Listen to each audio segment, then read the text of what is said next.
Dark net വഴി ലഹരിക്കച്ചവടം നടത്തിയ കേസിൽ പാഞ്ചാലിമേട്ടിലെ റിസോർട്ട് കണ്ടുകെട്ടാൻ നടപടി തുടങ്ങി NCB. ലഹരിക്കച്ചവടത്തിൽ ഉണ്ടാക്കിയ പണം നടപടി. കേസിൽ അറസ്റ്റിലായ ഡിയോൾ, ഭാര്യ അഞ്ജു എന്നിവരുടെ ഉടമസ്ഥതയിലാണ് റിസോർട്ട്.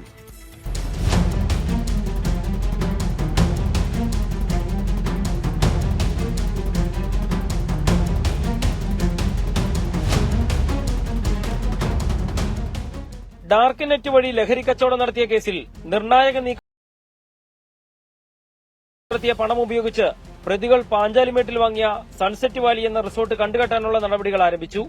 കേസിൽ അറസ്റ്റിലായ ഡിയോൾ, ഭാര്യ അഞ്ജു എന്നിവരാണ് സൺസെറ്റ് വാലി റിസോർട്ട് നടത്തിയിരുന്നത്.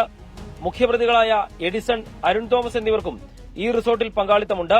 പ്രതികൾ ലഹരി കച്ചവടത്തിലൂടെ സമ്പാദിച്ച സ്വത്തുക്കൾ വരും ദിവസങ്ങളിലും കണ്ടുകെട്ടുമെന്നും അന്വേഷണ സംഘം വ്യക്തമാക്കി.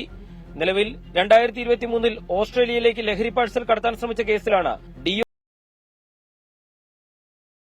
എഡിസണുമായുള്ള ലഹരി കച്ചവടത്തിൽ ഇരുവർക്കും പങ്കുണ്ടായിരുന്നു. കെറ്റാമെലോൺ എന്ന ലഹരി